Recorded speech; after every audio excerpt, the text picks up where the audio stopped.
कभी कभी ऐसा लगता है कि विदेश नीति के संबंध में शायद उतना कोई महत्वपूर्ण बात आपके सामने रखने का अवसर कम मिलता है। रोजमर्रा की राजनीति में अर्थव्यवस्था पर, राजनीतिक मुद्दों पर ज़्यादा रुचि लोग लिया करते हैं, लेकिन आप पूरे दिन हम लोगों की बात सुनने के बाद आप लोग इतने सुकून से, इत्मीनान से यहाँ बैठे हैं। मैं इसके लिए आभार प्रकट करता हूँ और आपसे निवेदन करता हूँ कि हम समझने का ये प्रयास करें कि आखिर विदेश नीति का कितना बड़ा महत्व आज हमारी जिंदगी में है। चाहे हम राजनीतिक बात कर रहे हों या फिर हम अर्थव्यवस्था के संबंध में बात कर रहे हों, हम विश्व से अलग होकर बात नहीं कर सकते। आज जो विश्व में होता है उसका कल भारत पर प्रभाव पड़ता है और भारत इतना महत्वपूर्ण अब देश है अर्थव्यवस्था को लेकर भी कि आज जो भारत में होगा उसका कहीं ना कहीं असर पूरे विश्व में जाकर पहुंचता है। और फिर हमारी कड़ियां सब जगह जुड़ी हैं। आप जानते हैं प्रवासी भारतीय कितना महत्वपूर्ण उनका योगदान पूरे विश्व में अब है। जगह जगह बहुत उच्च स्थानों पर वो पहुंच चुके हैं और कहीं ना कहीं वो सहानुभूति अपने अपने देश के साथ रखते हैं, जिस देश में वो पैदा हुए या जिस देश में उनके पूर्वज पैदा हुए। हमारे भारतवर्ष के लिए कुछ सहानुभूति वो भी रखते हैं और इसलिए हम जो करते हैं, हमारे देश में जो होता है उसको वो लोग बड़े गौर से देखते हैं और हमारे यहाँ कार्य प्रणाली को देखकर वो भी अपने निर्णय लेते हैं और वो हमारे लिए सहानुभूति बढ़ाते हैं या घट जाती है, ऐसा देखने को मिलता है। आज एक प्रश्न आया, बहुत दिन से हमारे भारतवर्ष में जब से ये भारतीय जनता पार्टी की सरकार आई तब से अंकुश लगाने के प्रयास हो रहे थे कि मीडिया पर अंकुश लगाया जाए, मीडिया पर अपनी बात स्वतः अपनी बात कहने का जो अधिकार है उस पर कहीं ना कहीं रोक लगाई जाए।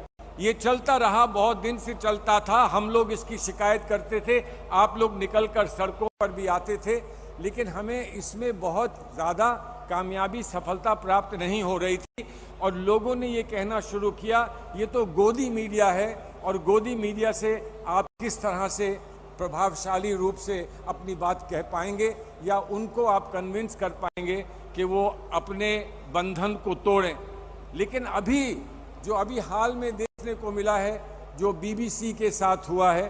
बीबीसी ने गुजरात पर एक फिल्म बनाई, डॉक्यूमेंट्री बनाई, पूरी दुनिया ने उसको देखा। अब इनका ये मानना है कि वो दिखाने का अधिकार नहीं है।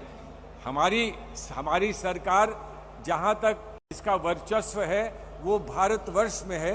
भारतवर्ष में आप रोक सकते हैं किसी भी डॉक्यूमेंट्री को, फिल्म को, लेकिन तब भी रूल ऑफ लॉ है इस देश में, किसको क्या कहने का अधिकार है और क्या कहीं कुछ फ्रीडम ऑफ एक्सप्रेशन तक कहाँ तक पहुँचता है, इस सब पर आपको बात करने का अधिकार है। लेकिन जब बीबीसी पर रोक लगती है और उसके बाद बीबीसी पर छापे डाले जाते हैं दिल्ली में और भारतवर्ष में, तो बाहर उसका प्रभाव क्या होगा, उसका कहीं ना कहीं फॉरेन पॉलिसी पे असर पड़ता है। हमें फायदा हो जाए इस बात से, ये जिस तरह से पेश आते हैं, इनके कार्यकल्प जैसे हैं, उससे हमें फायदा हो, लेकिन देश का नुकसान होता है और वो हम उस बात में अपने आप को प्रसन्न नहीं कर सकते कि हमारे देश का नुकसान हो रहा है। तो इसलिए मैं आप लोगों से निवेदन करना चाहता हूँ, मैं निवेदन ये करना चाहता हूँ कि थोड़ी सी रुचि अब आप विदेश नीति के समस्याओं को लेकर और उन विदेश नीति के विषयों पर भी अपनी रुचि बढ़ाएं, इसलिए कि सिर्फ नारे जो दिए जाते हैं, खोखले नारे, ये सरकार विदेश नीति का प्रारूप खोखले नारों को रख कर देती है। उन खोखले नारों से हमारा काम नहीं चलेगा। विदेश नीति एक बहुत गंभीर प्रयास होता है जिससे हम अपने देश को भली भांति अपने देश को का प्रचार करें, देश को फायदा दिलाएं, देश को सफल बनाएं। इसके लिए हम अंतर्राष्ट्रीय स्तर पर और देशों के साथ कैसे संपर्क बनाएं और कैसे उनसे बात करें, कैसे उनसे चर्चा को आगे बढ़ाएं, ये विदेश नीति का हिस्सा होता है। इसको एनलाइटन सेल्फ इंटरेस्ट कहते हैं कि आपको अपने हित की बात करनी है, लेकिन ऐसी हित की बात नहीं करनी जो आप किसी और का नुकसान करें, इसलिए आप एनलाइटन सेल्फ इंटरेस्ट कहते हैं। माननीय अध्यक्ष जी आ गए हैं और अध्यक्ष जी ने हमको बहुत बहुत प्रेरित किया है इस मामले में, और मैं ये चाहूँगा कि अध्यक्ष जी की मौजूदगी में ही आपका मत प्रस्तुत हो जाए। मैं बहुत जल्द 2-4 बातें कहूँगा कि जो 70 साल में राष्ट्रीय कंसेंसस बना था, हम उसमें पक्षपात नहीं करते थे कि कौन सी पार्टी क्या कह रही है, बल्कि हम ये मानते थे कि भारतवर्ष में सब लोग एक राय होकर एक मत बनाकर अपनी बात जब विश्व में रखेंगे तो विश्व में रखी हुई बात का प्रभाव होगा, असर होगा। और मैं जानता हूं कि जब मैं जूनियर विदेश मंत्री था और हमें पाकिस्तान का सामना करने के लिए नरसिम्हा राव जी प्रधानमंत्री थे, उन्होंने हमें जिनीवा भेजा था, तो मुझे उन्हें अपने डेलीगेशन का अध्यक्ष ना बनाकर अटल बिहारी वाजपेयी जी को, जब ऑपोजिशन लीडर थे, उनको अध्यक्ष बनाया था, ताकि भारत की बात में कोई ये ना कह पाए ये सिर्फ सरकार की बात है, ये विपक्ष की बात नहीं है। लेकिन आप जानते हैं कि आज देखने को ऐसा मिल नहीं रहा है। भारत की विदेश नीति, जो मैंने कहा कंसेंसस पर बेस्ड है, उसमें जो बहुत बहुत प्रभावशाली बिंदु हैं वो हैं मैत्रिता, करुणा, सत्य और वासुदेव कुटुंबकम। हम पूरे विश्व को एक परिवार मानते हैं। इसी स्तर में हमने हर स्तर पर अंतर्राष्ट्रीय संधियों को मजबूत करने का प्रयास किया। राजीव गांधी जी ने यहाँ तक कहा कि पूरे विश्व को हम परमाणु शक्ति बल की जो प्रतियोगिता है उसको हम रोक सकें। आज हमको कष्ट होता है जब हम सुनते हैं कि जो न्यूक्लियर जो ट्रीटीज थी उसमें रूस ने स्वतः ये निर्णय लिया कि हम न्यूक्लियर ट्रीटी से विड्रॉ करेंगे, क्योंकि यूक्रेन में अमेरिका हमारा साथ नहीं दे पा रहा है या अमेरिका हमारा विरोध कर रहा है। चीन का एक विषय है जो बड़ा महत्वपूर्ण है। अध्यक्ष जी ने चीन के विषय पर अपनी बात कही, हमको प्रेरित किया, हमको रास्ता दिखाया। चीन के विषय पर राहुल जी ने बहुत मजबूती से अपनी बात रखी है, और हम जानते हैं कि डोकलाम, गालवान, लद्दाख, अरुणाचल प्रदेश में हाल में क्या होता रहा है।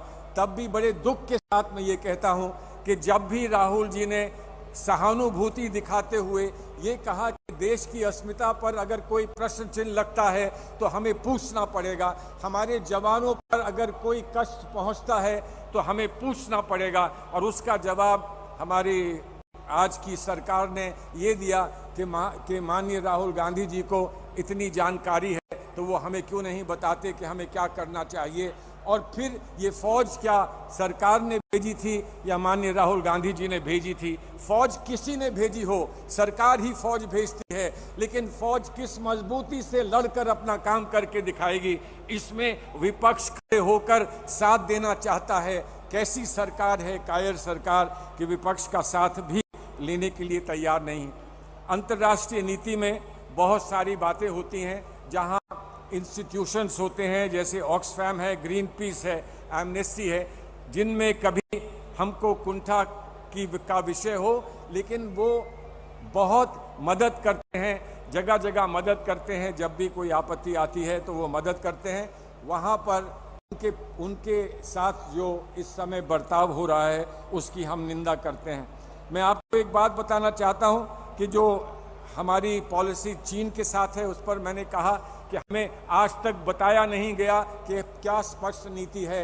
कभी कुछ कह दिया जाता है, कभी कुछ कह दिया जाता है, कभी झूले पर राष्ट्रपति महोदय को चीन के बैठाकर झूला झुलवाया जाता है, और कभी हमसे ये कहा जाता है कि हमारे घर में कोई घुस कर नहीं आया है।